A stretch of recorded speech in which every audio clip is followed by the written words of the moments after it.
말씀은 마태복음 4장 18절에서 22절 말씀입니다. 마태복음 4장 18절에서 22절 말씀입니다.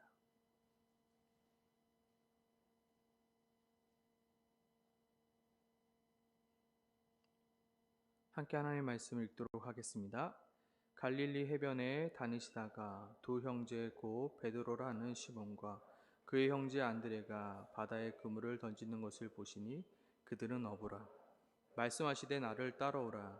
내가 너희를 사람 낚는 어부가 되게 하리라 하시니 그들이 곧 그물을 버려두고 예수를 따르니라. 거기서 더 가시다가 다른 두 형제 곧 세베대의 아들 야고보와 그의 형제 요한이 그의 아버지께 배에서 그물 깁는 것을 보시고 부르시니 그들이 곧 배와 아버지를 버려두고 예수를 따르니라. 아멘. 오늘 본문 속 예수님은 지금 갈릴리 해변에서 베드로와 안드레 그리고 야고보와 요한을 예수님의 제자로 부르시고 있는 장면입니다. 19절 말씀이죠. 말씀하시되 나를 따라오라.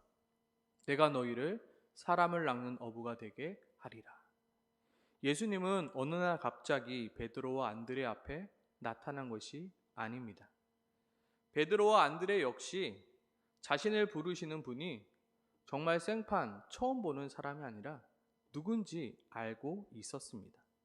왜냐하면 예수님은 이미 갈릴리 지방 가운데서 유명한 사람이었기 때문입니다. 그 다음 절에 나오는 23절부터 25절 말씀입니다. 예수께서 온 갈릴리에 두루 다니사 그들의 회당에서 가르치시며 천국 복음을 전파하시며 백성 중 모든 병과 모든 약한 것을 고치시니 그의 소문이 어디까지요? 온 수리아에 퍼지는지라. 사람들이 모든 앓는 자와 곧 각종 병에 걸려서 고통당하는 자, 귀신 들린 자, 간질하는 자, 중풍병자를 데려오니 그들을 고치시더라. 갈릴리와 데가볼리와 예루살렘과 유대와 요단강 건너편에서 수많은 무리가 따르니라. 오늘 23절, 25절은 베드로와 안드레를 부르신 후에 일어난 사건이 아닙니다. 그들을 부르시기 전부터 그리고 그들을 부른 후까지 계속해서 일어난 사건들이었습니다. 이미 예수님은 이 갈릴리 지방에 모든 사람이 알 법한 사람이었습니다.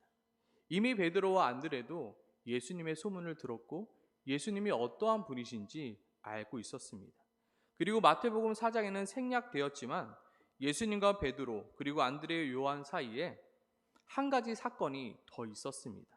한번 이 사건은 누가복음 5장에 나오는 사건인데요. 함께 찾아보고자 합니다. 누가복음 5장 말씀입니다. 누가복음 5장 1절에서 11절 말씀인데요. 누가복음 5장. 네. 그렇습니다. 누가복음 5장 1절에서 11절 말씀. 제가 읽어드리도록 하겠습니다. 무리가 몰려와서 하나님의 말씀을 들으세 예수는 가네사렛 호숫가에 서서 호숫가에 배 두 척이 있는 것을 보시니 어부들은 배에서 나와서 그물을 씻는지라. 예수께서 한 배에 오르시니 그 배는 시몬의 배라. 육지에서 조금 떼기를 청하시고 앉으사 배에서 무리를 가르치시더니 말씀을 마치시고 시몬에게 이르시되 깊은 데로 가서 그물을 내려 고기를 잡으라. 시몬이 대답하여 이르되 선생님 우리들이 밤이 새도록 수고하였으되 잡은 것이 없지만은 말씀에 의지하여 내가 그물을 내리리라 하고 그렇게 하니 고기를 잡은 것이 심히 많아 그물이 찢어지는지라. 이에 다른 배에 있는 동무들에게 손짓하여서 와서 도와달라 하니 그들이 와서 두 배의 채움에 잠기게 되었더라. 시몬 베드로가 이를 보고 예수의 무릎 아래 엎드려 이르되 주여 나를 떠나소서 나는 죄인이로소이다 하니 이는 자기 및 자기와 함께 있는 모든 사람이 고기 잡힌 것으로 말미암아 놀라고 세베대의 아들로서 시몬의 동업자인 야고보와 요한도 놀랐음이니라. 예수께서 시몬에게 이르시되 무서워하지 말라 이제 후로는 내가 사람을 취하리라 하시니 그들이 배를 육지에 대고 모든 것을 버려두고 예수를 따르니라. 소문으로만 들었던 그 예수가 지금 베드로 앞에 나타났습니다. 그리고 자신의 배를 빌려 무리들에게 말씀을 가르치고 있습니다. 지금 예수님의 발 밑에서 누가 예수님의 가르침을 듣고 있을까요? 바로 베드로예요. 베드로가 지금 예수님의 말씀을 듣고 있는 것입니다. 그런데 그 말씀에 감동을 받고 있던 그 베드로에게 예수님은 이렇게 말씀하시죠. 깊은 데로 가서 그물을 던지라. 하지만 이미 예수님의 말씀에 은혜를 받고 있었던 베드로는 비록 밤이 새도록 수고하여 한 마리도 잡지 못하였지만 이미 은혜를 받았기에 어떻게 해요? 예수님의 말씀에 따라 그물을 내립니다. 그리고 어떻게 되었나요? 예수님의 말씀대로 또한 예수님이 행하신 그 기적을 경험하게 되었습니다. 그리고 일어난 사건이 바로 오늘 본문의 사건이죠. 나를 따라오라, 내가 너희를 사람 낚는 어부가 되게 하리라. 그리고 이어지는 것이 무엇인가요? 곧 그물을 버려두고 예수를 따르니라. 저는 항상 궁금했어요. 어떻게 나를 따라오라 하니까 갑자기 그물을 버리고 예수님을 따를 수 있지? 많은 설교의 중점은 순종에 두고 있거든요.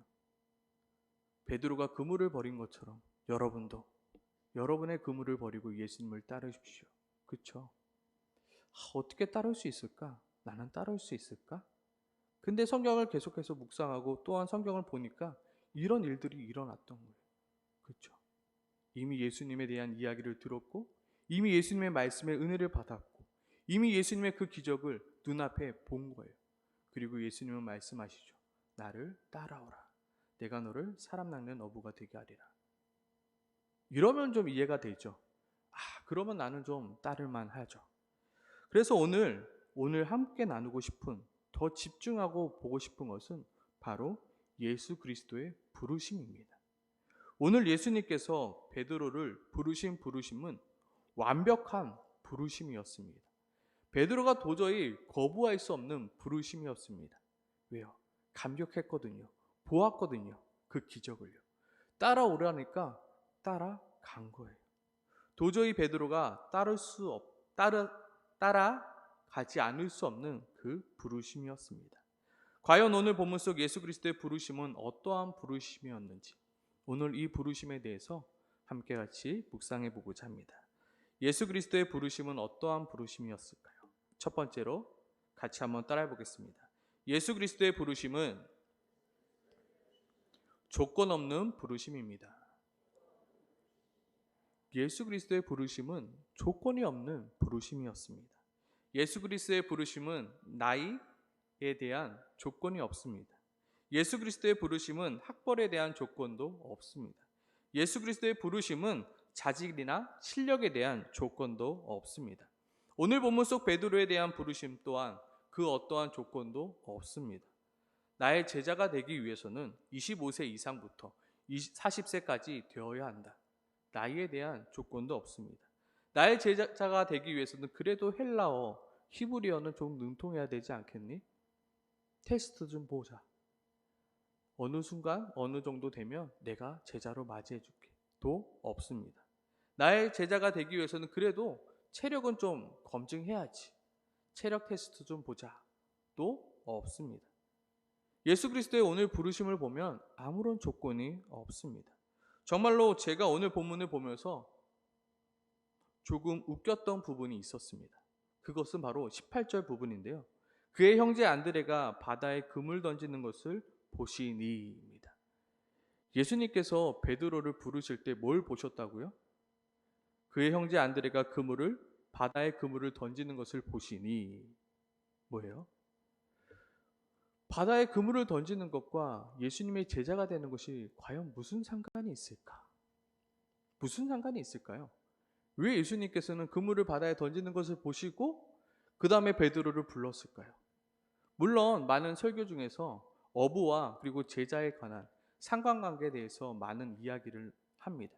물론 그 부분도 인정하는 바입니다. 근데 오늘 본문을 묵상하고 또 묵상해도 결론은 이것입니다. 하나님은 조건 없이 부르셨구나. 베드로를 아무런 조건 없이 부르신 것이구나. 예수님은 그들의 직업을 보고 부르신 것이 아닙니다. 예수님은 그들의 인성을 보고 부르신 것도 아닙니다. 예수님은 그들의 실력을 보고 부르신 것도 아니고 그들의 재산을 보고 부르신 것도 아닙니다. 아무런 조건 없이 나를 따라와. 내가 너를 사람 낳는 어부가 되게 해줄게. 부르신 것입니다. 마찬가지로 하나님도 우리를 아무런 조건 없이 불러주셨습니다. 아멘이십니까? 예수님께서 베드로를 아무런 조건 없이 불러주셨듯 나를 부르신 주님 또한 나를 아무런 조건 없이 불러주셨습니다. 우리의 실력과 우리의 인성과 우리의 조건을 보시고 우리를 하나님의 자녀로 부르신 것이 아닙니다. 아무런 조건을 보지 않고 우리를 부르셨습니다. 하나님은 아무것도 내세울 것 없던 나를 하나님의 자녀로 삼아 주셨습니다. 하나님은 아무것도 봐줄 것 없던 나를 이 세상의 소금이라 이 세상의 빛이라 여겨 주셨습니다. 이것이 바로 하나님의 은혜입니다. 이것이 바로 하나님의 긍휼하심이다. 예전에 이 진리를 알지 못한 채 저의 신앙생활은 항상 불안하기만 했습니다. 그래도 저 나름 열심히 신앙생활 했습니다. 새벽 기도도 열심을 내었으며 수요 예배, 금요 예배, 그리고 토요 모임, 그리고 주일 예배까지, 심지어 주일 예배는 일부 예배, 저녁 예배까지도 빠지지 않던 어린이였습니다. 하지만 늘 불안했어요. 왜요? 저의 모습은 늘 초라했거든요. 저의 옆에 보니까 드럼 치는 형도 있고요. 워십도 잘하는 누나들도 있고요. 막 친구들을 막 데려오던 선배들도 많았거든요. 그에 비해서 나는 너무 초라한 거예요. 하나님은 저 형들과 저 누나들을 사용할 텐데 과연 나도 하나님이 사용해 주실까? 나같이 아무것도 볼 것 없고 나같이 아무것도 할 수 있는 게 없던 나를 하나님도 나를 사용해 주실까라는 불안함이었습니다. 매일같이 죄악에 넘어지는 나를 과연 하나님은 사용해 주실까? 늘 불안하고 염려되었습니다. 하지만 하나님은 아무런 조건도 보시지 아니하시고 저를 불러 사용하고 계신 것입니다. 아멘이십니까? 아멘. 만약에 조건, 실력, 여러 가지 환경들, 인성들 따졌다라면 제가 쓰임받을 수 있을까요? 우리가 하나님의 자녀로 부름받을 수 있을까요? 그 누구도 네라고 대답할 수는 없을 것입니다. 하나님이 우리를 아무런 조건 없이 불러주셨습니다. 하나님은 세상의 회사처럼 어떠한 테스트를 통과해야지만 어떠한 스펙을 갖춰야지만 우리를 사용하시는 하나님이 아니십니다. 하나님은 아무런 조건 없이 우리를 부르시고 우리를 사용해 주시는 하나님이십니다. 아멘이십니까? 아멘. 두 번째로 예수 그리스도의 그 부르심은 어떠한 부르심이었을까요? 같이 한번 따라해 보겠습니다. 예수 그리스도의 부르심은 예수님의 결단이자 예수님의 결심입니다. 예수 그리스도의 부르심은 예수님의 결단이자 예수님의 결심입니다. 그리고 예수 그리스도의 그 부르심은 예수 그리스도의 선포이며 예수 그리스도의 약속입니다. 오늘 예수님의 부르심은 내가 너를 반드시 사람 낳는 어부로 만들겠다라는 누구의 결심이에요? 예수님의 결심이에요. 선포예요. 약속이에요. 오늘 본문 속 우리가 주목해야 볼 것은 무엇이냐면 19절 속에 내가 너희를 되게 하리라입니다. 내가 너희를 뭐예요? 되게 하리라. 원어 성경에 보면 딱 한마디입니다. 내가 만들 것이다. 여기서 내가가 누구죠? 예수님이에요. 나 너 조건 안 봐. 너 실력 안 봐. 그렇지만 내가 너를 반드시 사람 낳는 업으로 내가 만들 거다라는 예수님의 결심이자 선포이자 약속이자 결단입니다. 내가 너를 만들겠다. 내가 너를 선택함은 너의 실력, 너의 어떠함을 보고 선택한 것이 아니라 나의 능력과 나의 실력을 믿기 때문이다. 너가 아무런 조건도 없고 스펙도 없을지라도 내가 반드시 만들 것을 내가 믿기에 내가 너를 부르고 내가 너를 선택한 것이다 말씀하고 있는 것입니다. 하나님은 우리를 하나님의 자녀로 그리고 예수 그리스도의 제자로 부르신 것 또한 뭐예요? 하나님의 결심이자 하나님의 결단이자 하나님의 선포이자 하나님의 약속인 것입니다. 하나님 나 왜 부르셨죠? 나 같은 것을 왜 선택하셨죠? 나에게선 조건을 찾을 수가 없습니다. 하지만 하나님께서는 결단하신 거예요. 하나님께서는 선포하시는 거예요. 하나님께서는 약속하신 거예요. 내가 너를 반드시 구원하리라. 내가 반드시 너를 나의 자녀 삼으리라. 내가 너를 반드시 예수 그리스도의 제자요 일꾼으로 내가 만들겠다라는 하나님의 결단이자 결심이자 선포이자 약속이라는 거예요. 하나님의 결심과 결단은 그 누구도 변경할 수 없고 취소할 수 없습니다. 하나님께서 결심하시면 그렇게 되는 것입니다. 아멘이십니까?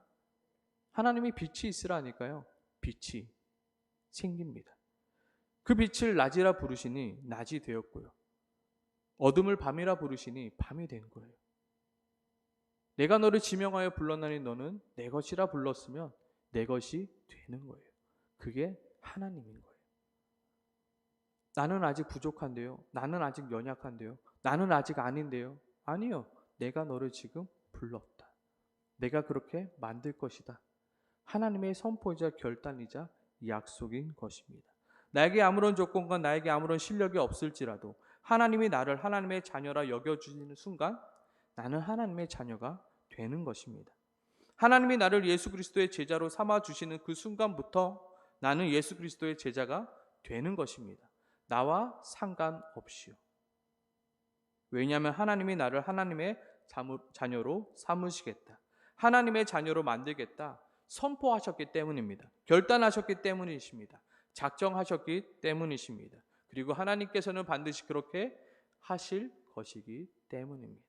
아멘이십니까? 아멘. 우리가 어떠한 일을 맡게 되었을 때도 자주 하는 말이 있죠. 나는 못해요. 나는 실력이 없어요. 나는 아직 경험이 없거든요. 맞습니다. 나는 못해요. 나는 실력이 없어요. 나는 아직 경험이 없어요. 하지만 하나님이 나에게 맡기셨다라면 누가 한다고요? 하나님이 하신다고요. 하나님이 이루신다고요. 하나님이 만드신다고요. 그것을 우리가 믿는 것이 우리의 믿음입니다. 하나님이 나를 하나님의 자녀로 하나님의 일꾼으로 그리고 예수 그리스도의 제자로 불러주셨기에 하나님께서 우리를 하나님의 자녀로 만드실 것을 기대하고 노력하는 것이 바로 믿는 자들의 모습이라는 것입니다. 하나님이 하시겠지 아무것도 안 하는 것이 아니라 하나님이 하실 것을 믿고 내가 노력하는 거예요. 그게 믿음이라는 것입니다. 지금은 볼품 없습니다. 지금은 실력 없습니다. 지금은 능력 없습니다. 하지만 장차 하나님께서 만들어 가실 것을 믿고 순종하는 것이 바로 믿음이라는 것입니다. 이것을 믿고 따라간 거예요. 베드로가 따라갔던 이유는 이것밖에 없어요. 그 예수가 나를 사람 낚는 업으로 만드실 것을 믿고 따라간 거예요.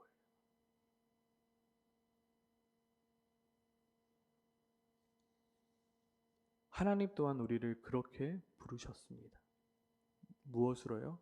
하나님의 자녀로, 교회의 일꾼으로 부르셨습니다. 우리는 무엇을 믿고 따라가면 되나요? 나를 부르신 그 하나님. 나를 부르신 그 하나님의 결심과 결단과 선포와 약속을 믿고 따라가면 되는 것입니다. 우리가 할 수 있어서 우리가 감당할 만해서 우리를 부르신 것이 아닙니다. 그리고 우리가 할 수 있어서 우리가 감당할 수 있어서 순종했고 나아가는 것도 아닙니다. 그가 하실 것을 믿고 그가 이루실 것을 믿고 나아가는 것입니다. 오늘 우리를 부르신 하나님의 그 부르심은 선포이자 결단이자 하나님의 약속입니다. 하나님은 신실하신 분이십니다. 하나님은 미쁘신 분이십니다. 그 약속을 반드시 지키시는 분이십니다. 내가 반드시 너를 사용할 것이다. 내가 너를 반드시 사용할 것이다. 내가 너를 반드시 책임져 줄 것이라. 하나님은 우리를 부르실 때 그냥 부르시지 않습니다. 이미 하나님은 하나님 안에서 결단하시고 결심하시고 각오하시고 부르신 것입니다. 얘가 좀 엇나가면 언제든지 버릴 각오를 하시고 부르신 것이 아니라요. 내가 끝까지 책임질 것을 각오하시고 결단하시고 우리를 부르신 것입니다. 제가 너무나도 좋아하는 말씀이 있습니다. 우리가 아직 죄인 되었을 때, 우리가 아직 죄인 되었을 때 하나님은 이미 우리를 선택하시고 우리를 부르셨습니다. 그리고 예수 그리스도의 십자가로 우리가 하나님의 자녀 될 수 있게 그 책임을 져 주신 것입니다. 아무런 조건 없이, 하지만 하나님께서는 결단하시고 우리를 부르신 것입니다. 이것이 바로 하나님의 은혜이며 하나님의 긍휼입니다. 하나님의 부르심은 하나님의 결단이자 하나님의 약속임을 믿음으로 그 부르심에 따라가는 우리 모두가 되길 소망합니다. 아멘이십니까? 아멘.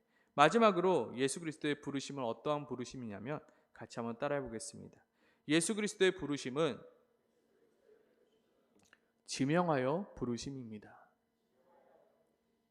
지명하여 부르심. 지명하다 뭐죠? 내 이름을 불러주셨다라는 거예요. 예수님의 부르심은 조건 없는 부르심이 맞기는 하나 아무나 부르시는 부르심은 아닙니다. 누구든지 와, 누구든지 오면 내가 내 제자 삼아줄게가 아니라 콕콕 집어서 아무개야 나를 따라와라. 내가 너를 사랑하는 어부가 되게 하리라. 수많은 무리들이 있었어요. 그렇지만 베드로 그 한 사람, 안드레 그 한 사람, 야고보 그 한 사람, 요한 그 한 사람의 이름을 불러가며 예수님은 부르신 거예요. 베드로 나를 따라와 내가 너를 사람 낚는 어부 만들어줄게. 요한 나를 따라와 내가 너를 사람 낚는 어부 만들어줄게. 되고 싶은 사람 손 드세요. 그리고 그 손 든 사람 나 따라오세요. 내가 사람 낚는 어부 만들어줄게요가 아니었다고. 수많은 무리가 있었지만 예수 그리스도의 부르심은 지명하여 부르심입니다. 하나님께서 우리를 부르심 또한 어떠한 부르심입니까? 지명하여 부르심입니다. 바닷가에 그물을 던집니다. 그리고 잡힙니다. 그들을 구원하는 것이 아니라 목적과 이유와 그 사람을 두고 구원함의 계획을 가지고 하나님께서는 구원해 가신다는 것입니다. 누가 신앙생활 잘하는가 보시고 신앙생활을 잘하는 사람만 하나님의 자녀로 선택하신 것이 아닙니다. 하나님은 먼저 하나님의 자녀로 우리를 선택해 주셨습니다. 우리의 이름을 불러주심으로 우리를 선택해 주셨습니다.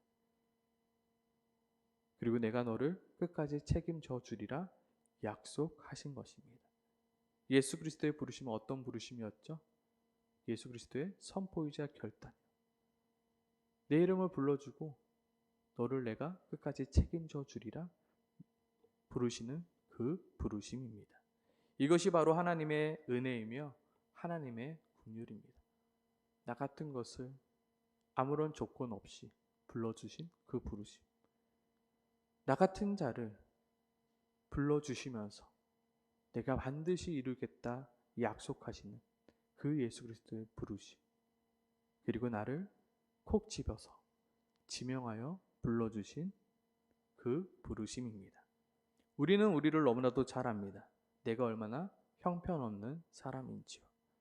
내 속에 얼마나 많은 죄악과 욕심이 있는지 우리는 우리 자신을 너무나도 잘 압니다.